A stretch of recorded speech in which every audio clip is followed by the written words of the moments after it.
And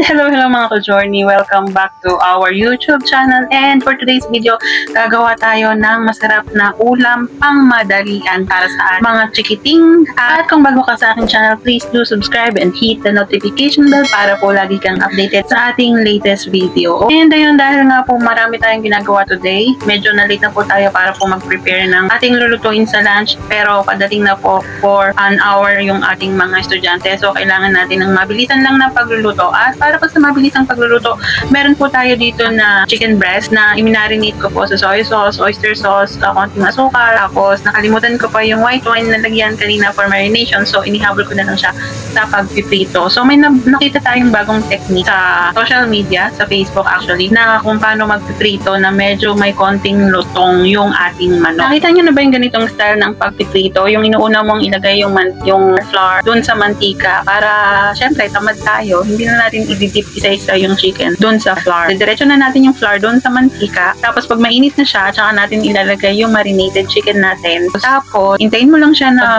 golden brown ng konti. And then, ayun, tcharan! Ano na siya? Medyo crunchy-crunchy na siya na parang idinip mo siya ng paisa-isa sa flour. And ayun, habang inintay natin ma-fry mabuti yung ating chicken fillet, nag-prepare ako dito ng para sa sauce natin. Bali, gusto ko sana gumawa ng sweet and sour. Kaso hindi ko matansya yung chicken ko kasi mukhang hindi yata okay na yung sweet and sour ko kasi hindi ko masyadong dinip sa flour. So, hindi siya as in ganun ka-crunch. Although may konti siyang flour, pero hindi siya matigas or hindi siya malutong or hindi siya punong-puno ng harina. So yun, para sa sauce natin, naglagay lang tayo ng konting soy sauce, tapos oyster sauce, tapos sugar, and then merong garlic, tapos nilagyan natin siya ng ketchup and vinegar. I-mix-mix lang natin yun siya, samahan natin ng konting tubig. Depende po yun sa magiging kung gaano karami yung sauce na gusto nyo. Meron ako kasi gusto ko lang yung parang nakadikit lang siya dun sa manok, tapos kasama ng mga ingredients. Pero medyo hindi okay yung kulay ng luto natin kasi wala tayong red bell pepper.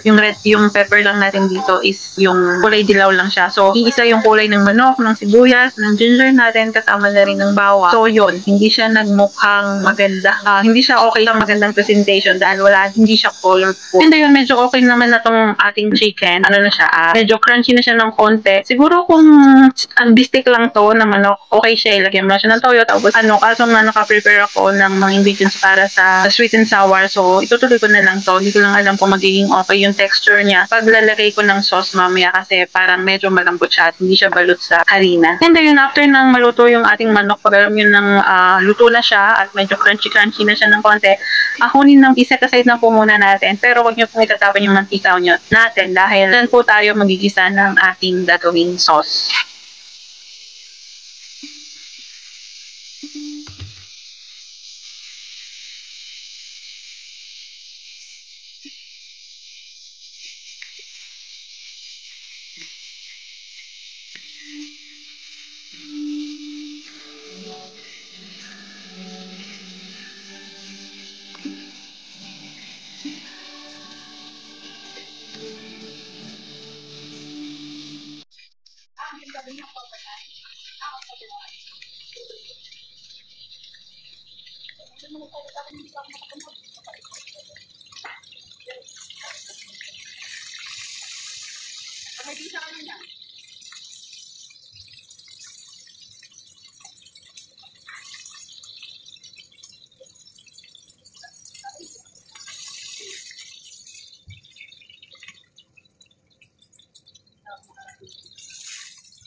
Dito kasi sa bahay ni Amo, parang hula-hula lang ako kung anong matitripan ng mga alaga ko. Medyo matagal na tayo dito, so alam mo na yung mga toyo ng alaga mo kung ano yung gusto nila. So dito sa mantikang pinagprituhan natin ng ating manok, maglagay lang po tayo ng garlic. Siyempre yung garlic hindi natin yan susunugin ng bonggang-bongga. Medyo mahilig kasi ako sa garlic, so gusto ko talaga maraming bawang yung pag nagigisa tayo.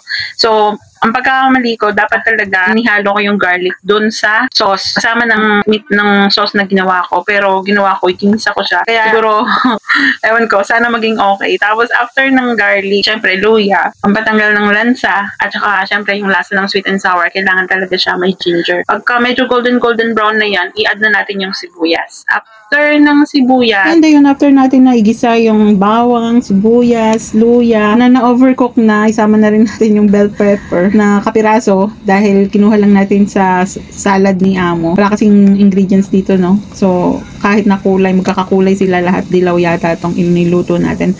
Actually, hindi po talaga ganito yung pagkakaluto niya kasi dapat yung sibuyas niya is crunchy, yung luya niya is dapat crunchy at yung bell pepper niya is dapat crunchy. Kaso, medyo napasarap tayo dahil nga naka-video. Ayun, napasarap tayo ng halo.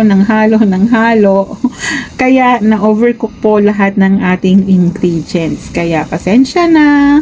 And ayun na, after natin i-overcook lahat ng recado natin, ilagay na po natin yung ating magic sauce. Magic sauce na nakalimutan ko din naman na lagyan ng asukal. My goodness. Ano ba? Lahat nakalimutan mo. Nakakainis. Kaya inihabol ko na lang po dyan yung ating asukal dahil hindi ko po nalagyan talaga ng asukal yung sauce na tinimpla natin. And yun, after po natin i-mix yung sauce dun sa ating mga pinanggisa, isama na rin po natin yung prinito natin na chicken fillet. Sama-sama na po natin yan. So, pasensya na po mga ka-journey kasi isang kulay lang po talaga siya. Wala siyang kulay pula na red bell pepper. Kaya, ayun, medyo maganda rin naman kahit papano yung dilaw na red bell pepper, yung ketchup. So, inihabol natin lahat. Kinulang sa sauce. So, nilagyan uli natin. Ay, nako, sana okay naman po sa lasa. At magustuhan ni alaga ko.